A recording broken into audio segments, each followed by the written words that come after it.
Hey, it's Mark Bergin from WRAL Triangle and 2. I talked with former Duke track and field athlete Emily Cole. She's got a new book called The Player's Plate. In the book, she talks with athletes, Olympians, and registered dietitians about sports nutrition.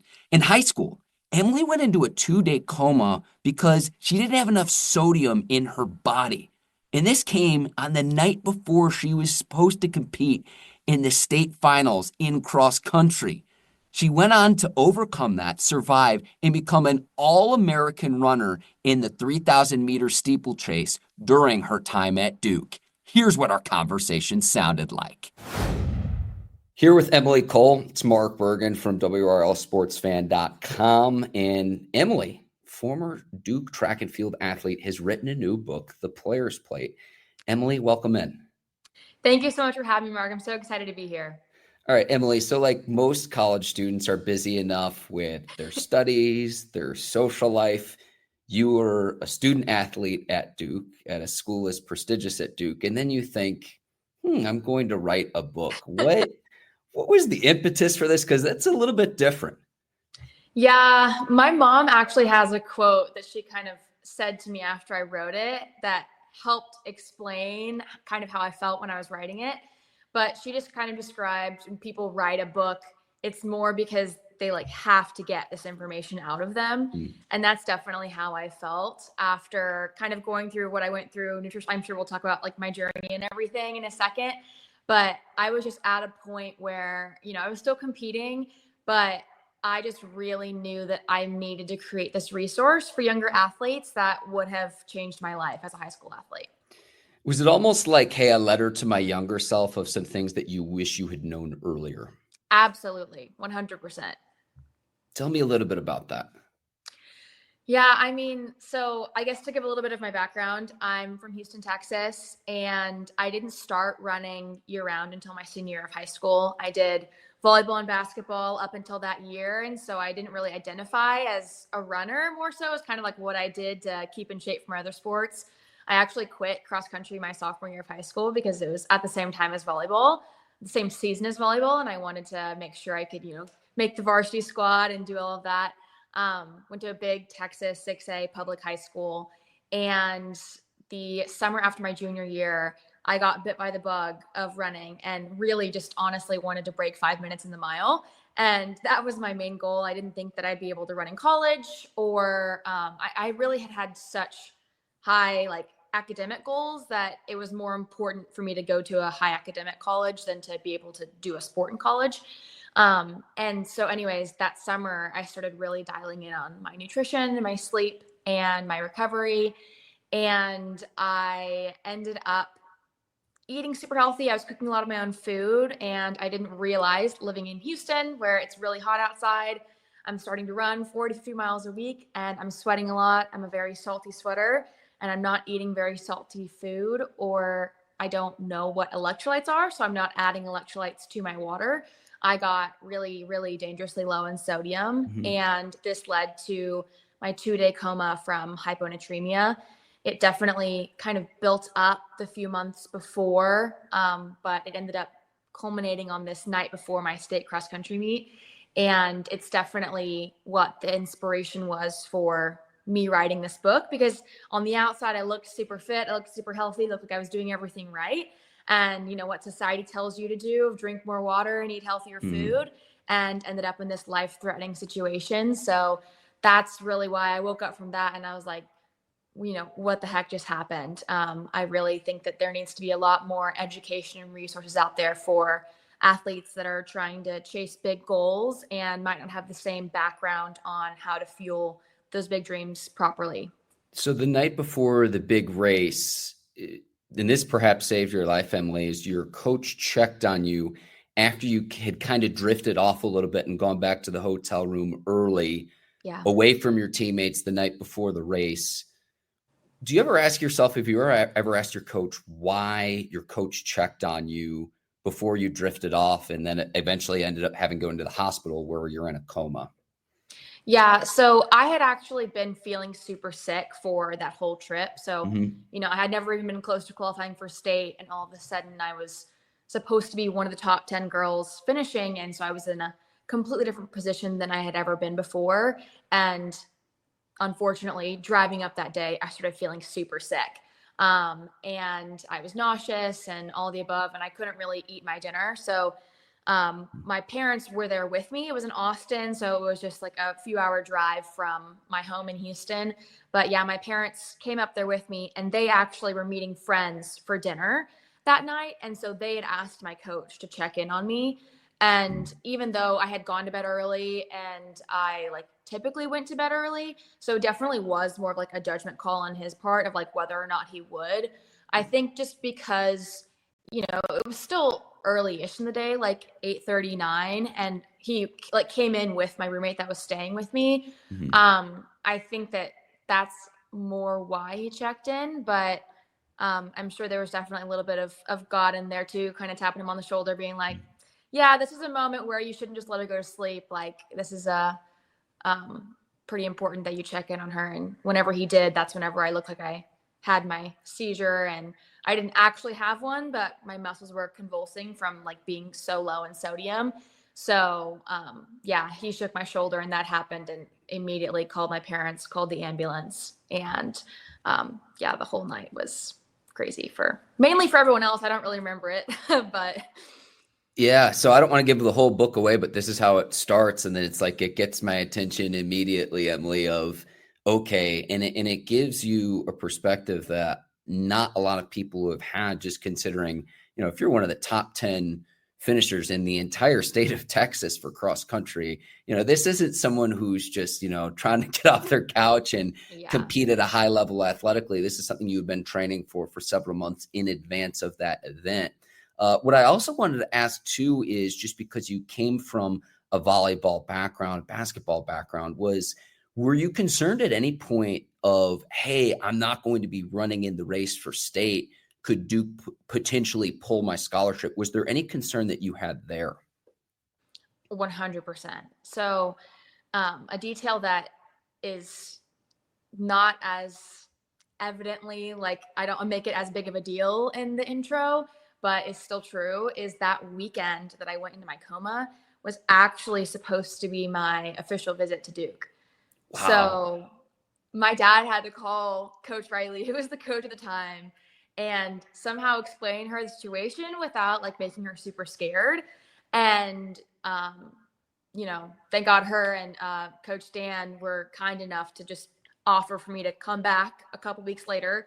I ended up going on my official visit, I think like 3 or 4 weeks after that, and still met the team and fell in love with the campus. And I thankfully had gone on an unofficial visit before that to visit them and just like chat with the coaches and the team. So they had already met me and knew who I was and what I was about.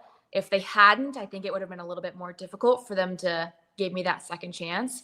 But it definitely was a really precarious situation, because Duke was definitely my dream school. So for it to happen on that weekend, it was just like, what are the odds? Wow.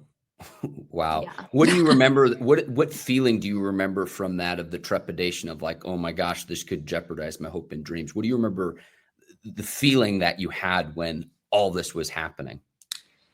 You know, I was not really thinking about that. Whenever I woke up, so they have to raise your sodium levels really slowly, which is why it took me so long to wake up, because if they raise them too quickly, obviously sodium makes you swell, so it'll make your brain swell, and that's super dangerous.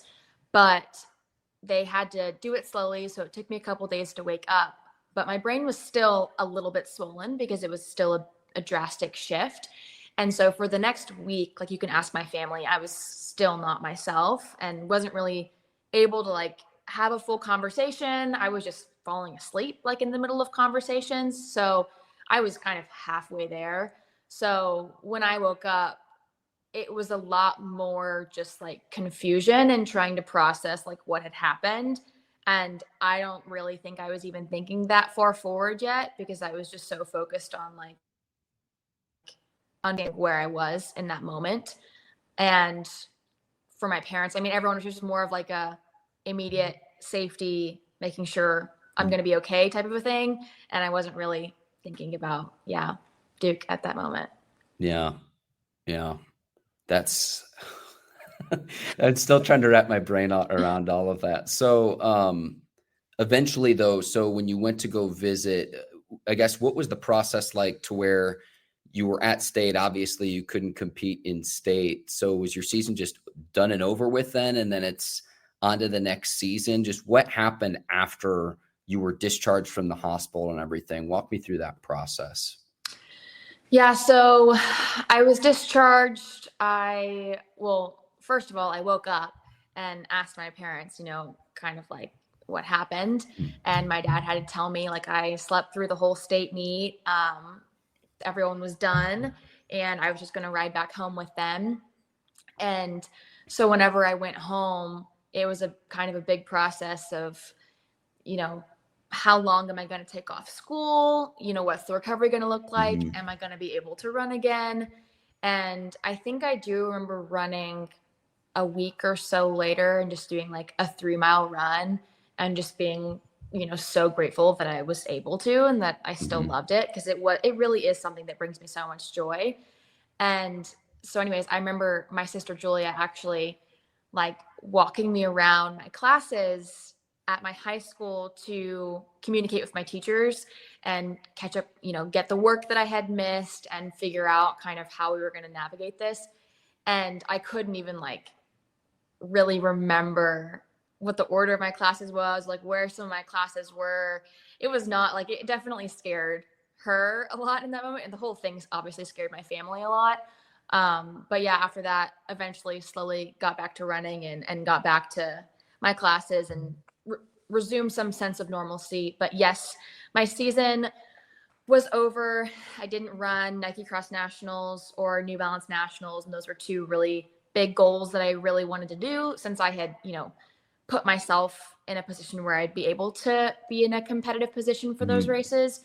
So I remember going to regionals and just like watching and honestly being really sad, obviously, about not being able to compete.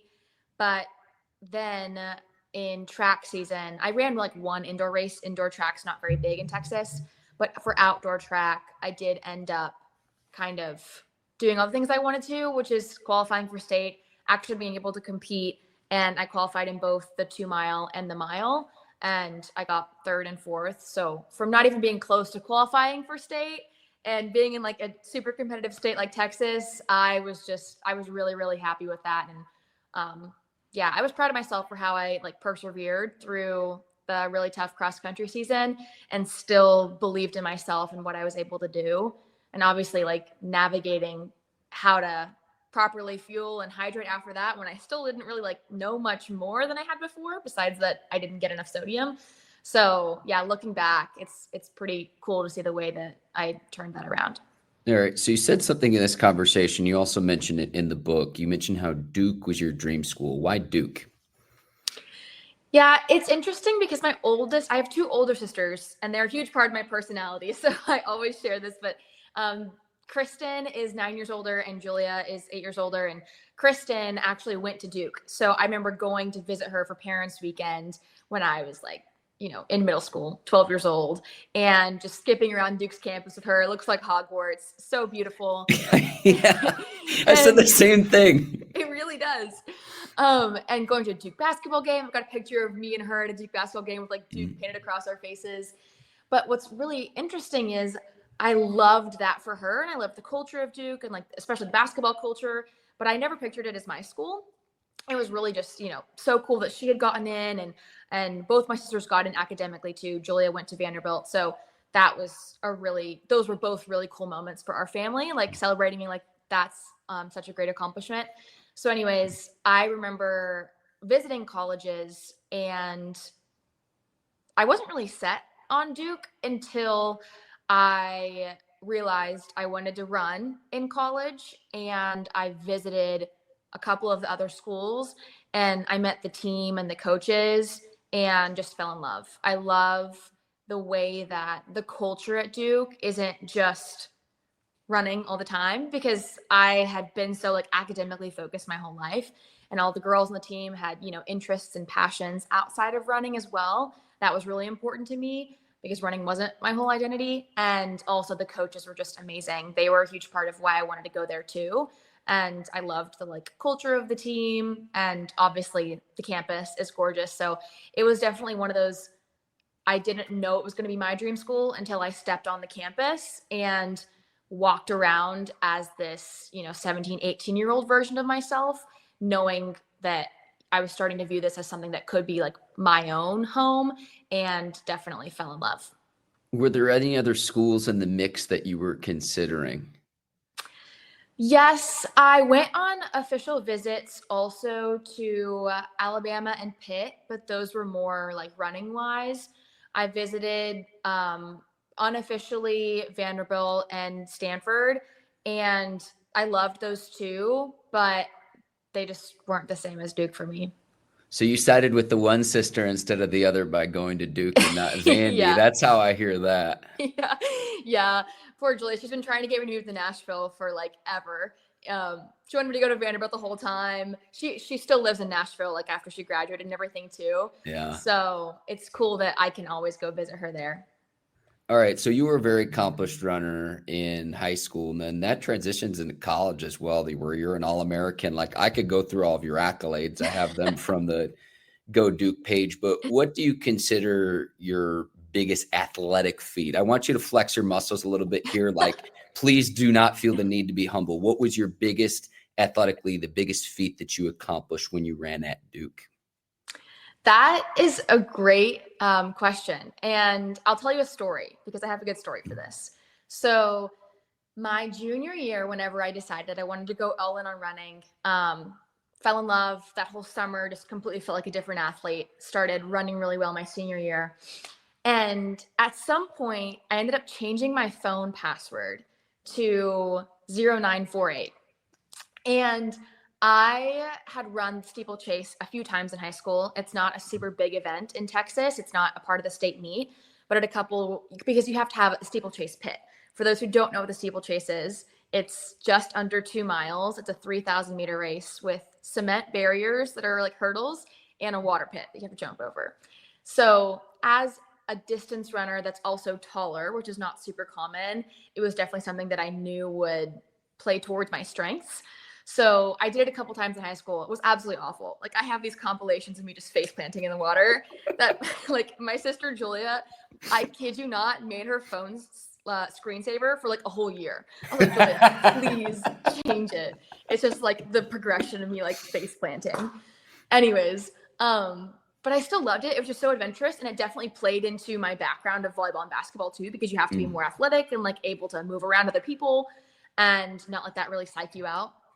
So anyways, did it a couple times in high school, loved it. I actually ended up qualifying for New Balance Nationals in both the steeple and the mile that senior year of high school. So I ended up changing my phone password to 0948 because, super ambitious, crazy goal. That was the qualifying time for the Olympic trials. And in high school, the race is a 2,000 meter race. And in college, it's a 3,000 meter race. So I hadn't even raced this event. I didn't know if I would like it or enjoy it at the college level, but I just really believed that I would. And I set that as my phone password. And it wasn't something that I really told a lot of people, but I just kind of did it. And it remained my phone password for the 4 years. And so fast forward my junior year at Duke University, freshman year, I had COVID.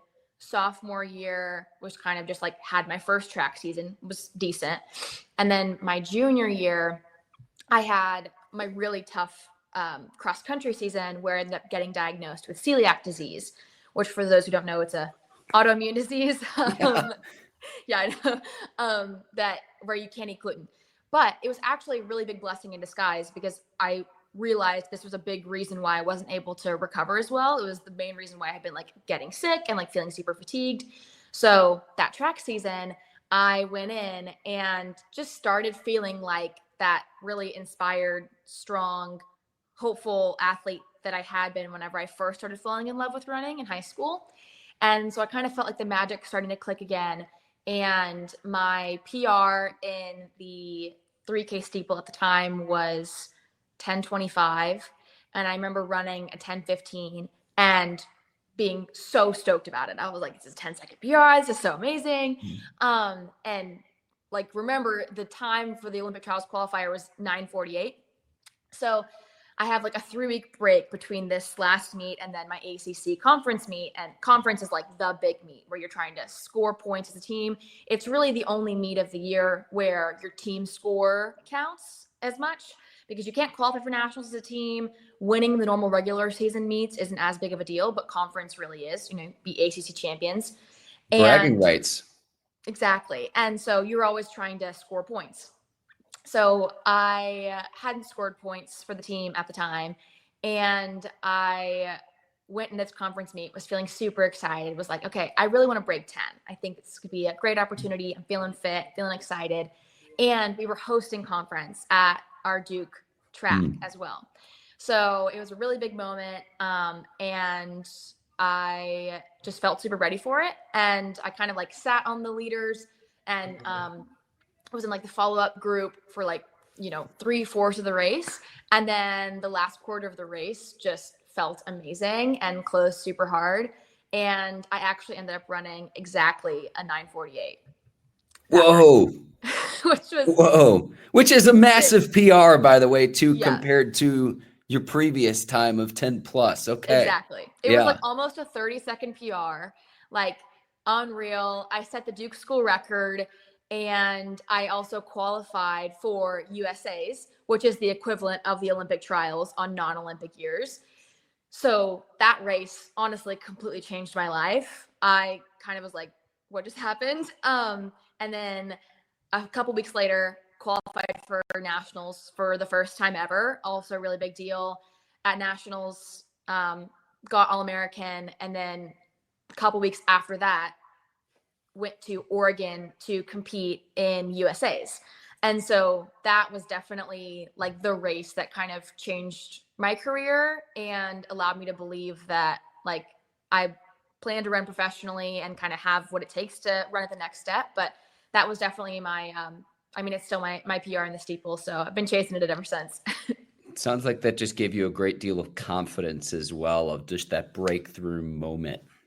Absolutely. Yeah. And I mean, it's what every runner dreams of, especially to have it on your home track too. It was so special. It was a memory I'll never forget for sure. So this was this 22 or 23? I'm just looking through the years where I'm looking at 2023 All ACC second team in the 3,000 meter steeplechase. I'm also seeing in 2022 where you were the ACC silver medalist in the 3,000 steeplechase. Yeah. So it was 2022. I got second in that race.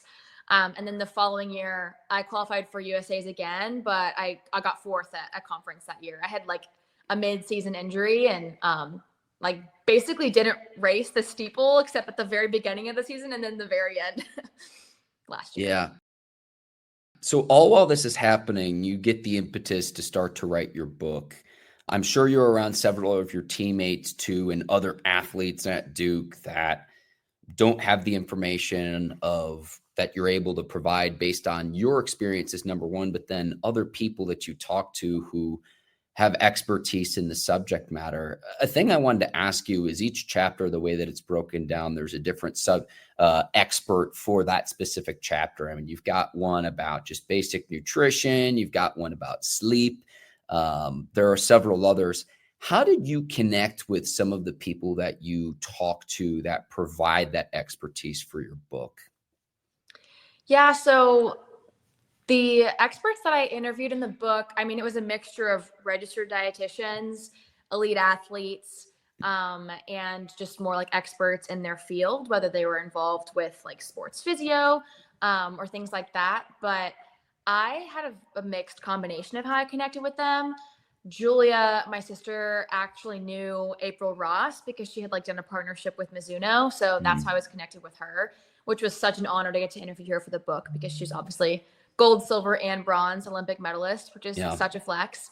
But for the registered dietitians, which was a really, really important topic that I wanted to make a big theme, which is why it's the first chapter in my book, the difference between nutritionist and registered dietitian and why that label is so important. I reached out to them really just via Instagram DM and if I could find an email somehow, but it was a lot of cold calling, reaching out to people and just being like, hey, I'd love to interview you for this book. And a lot of people said yes. Some people didn't respond. And it was a really good exercise in just like not being afraid to cold call and reach out to people. And having those interviews with them was so amazing too. I think that that's what really helps change the book and set it apart, is because it has these like first person narratives and experiences of what these athletes wish they had known when they first started their career, and what these registered dietitians wish all the athletes knew that they work with. There's a lot of really great insight in this book. If there's someone watching this or listening to this conversation, though, they're an aspiring athlete or someone just looking to optimize their nutrition, if there was one thing that they could take away for, hey, here's what you could learn to improve your day-to-day life, what would you say that is? Yeah, I mean, honestly, one of the bigger things that I think is really underrated is a lot of these registered dietitians have social media pages where they're just for free sharing so much incredible information on how to improve your recovery and performance. So just hopping on social media and finding a registered dietitian that's focused on like your sport and your goals and following them or scrolling through their page, I think that that could be super influential, just because whatever your sport is, or if you're, not still an athlete, whatever your athletic goals are, they're going to really change your nutritional needs based on whatever you're trying to do and what your daily activity level is. And even if two people have the exact same goals and activity level, they might just still have completely different needs. My concluding chapter in the book, I talk about how important it is to remain a student of nutrition for your entire life, because even your own personal needs are going to evolve as you get older. So I think that that's something that is a really easy thing people can do right now, to find an expert and make sure they're getting this information that can make an immediate impact on their performance and recovery. Another question I have for you too is, based on your experiences running at Duke, what advice would you give to a student athlete who's about to compete collegiately for the very first time? Yeah, honestly, the biggest thing I'd say is just have grace with yourself. There is so much change that goes on between transitioning from high school to college athletics. And, this is such a classic line, but everyone talks about being a big fish in a small pond in high school. All of a sudden, you're like a small fish in a giant pond whenever you go to college. And that can be a tough transition for a lot of athletes. And I think something that's really, really important is just remembering who you are, where you came from, and kind of what helped you get to that point, because it's really easy to get in this new environment. And obviously, it's great to learn from other people and absorb positive influence from people around you that you look up to and admire, but only so much so that you're not going away from who you are and where your values are, and understanding that making sure that you're still in touch with those things that kind of got you to where you are, like I mentioned earlier, is something that will definitely help you reach the goals that you want to have, because everyone's just so different and everyone's needs are so different. And it can be really easy to get sucked into the trying to do what everyone else is doing that's also successful, instead of remembering what works best for you. Mm-hmm. What was that transition like for you from high school to college? Well, I had COVID my freshman year, so It's amazing you still just decided, hey, I want to keep competing. I want to keep running. So, boom. No, yeah. Most people would call it a day, Emily, and it's just like, you're like, no, we're going to keep going, and then we're going to be even better than we were before. Yeah, I mean, because of COVID, it was pretty rough. Like, I remember coming in that freshman year, and I didn't like oversign myself up for like clubs or super hard classes, which I do think was a great decision, and I'm happy that I didn't do.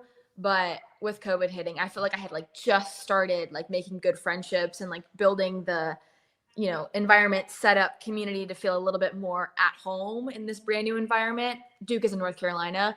And so I was, decently far away from home. And anyways, we got sent home for spring break and then told like, don't come back. So Yeah. that was crazy.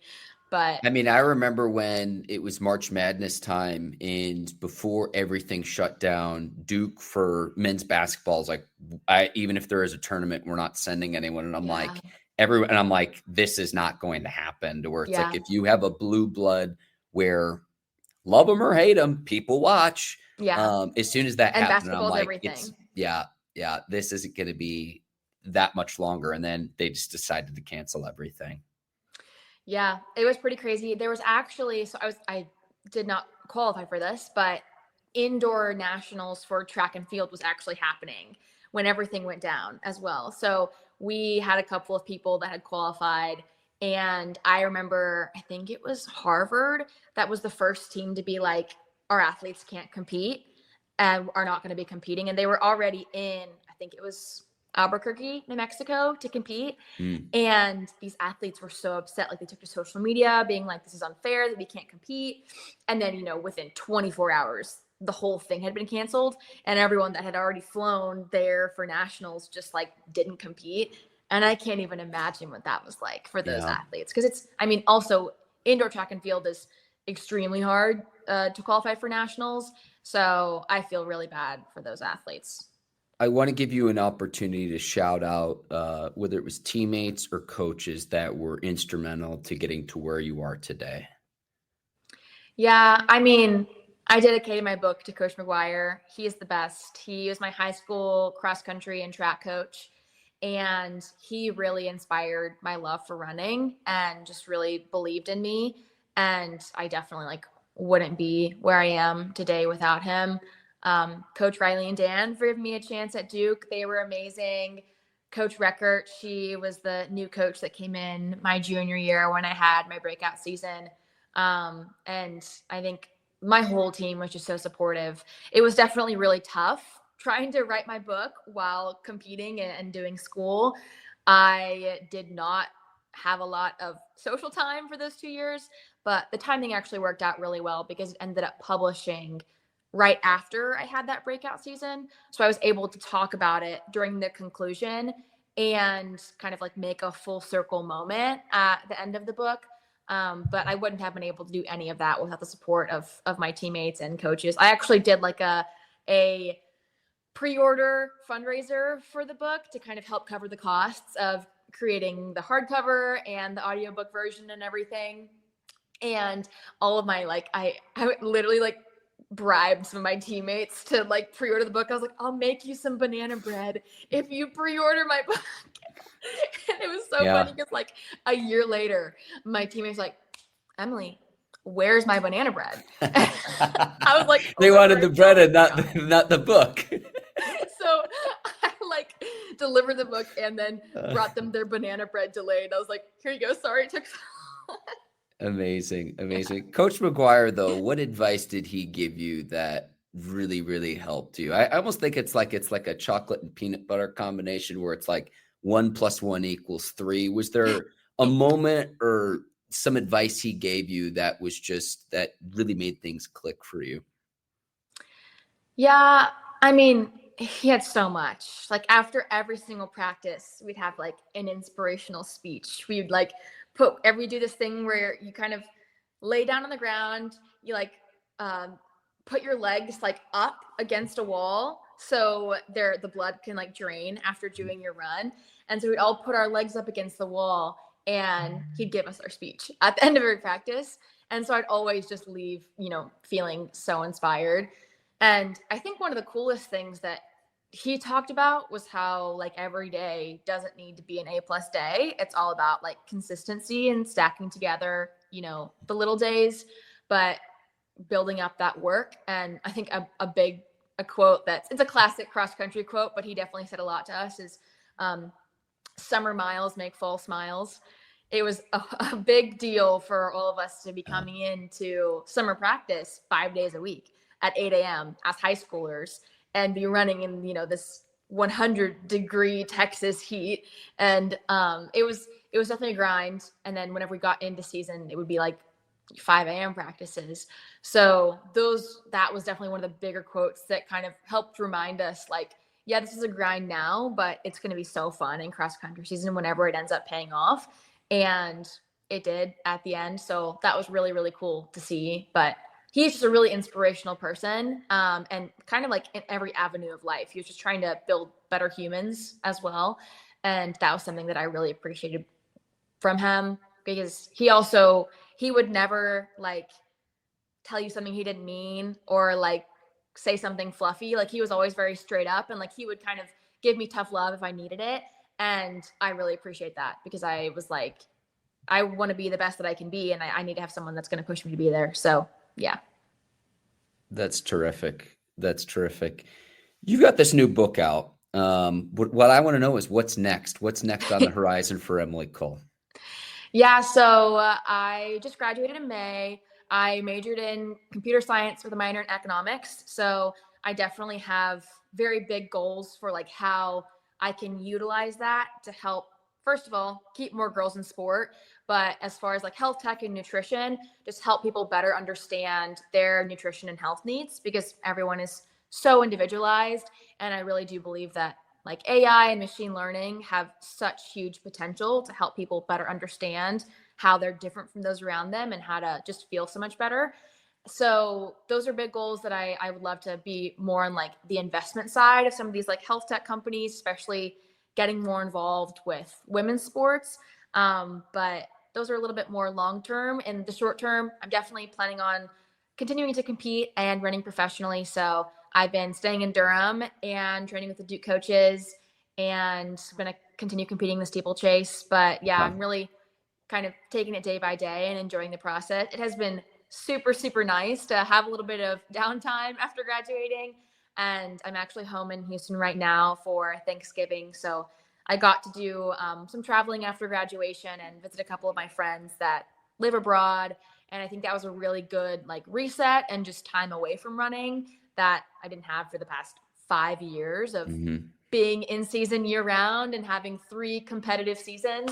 So it was a very much needed break I'm grateful for, but I'm also ready to get back to it for sure. I love it. She is Emily Cole, and she's got the Players Plate. Emily, I've got my copy right here. I want to say this too.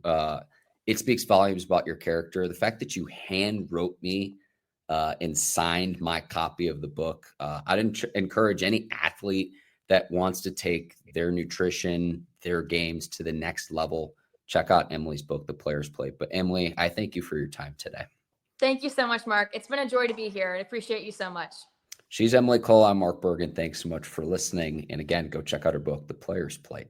Bye, y'all. Thank you so much to today's guest, Emily Cole. My name is Mark Bergin, and this has been another edition of WRAL Triangle and Two.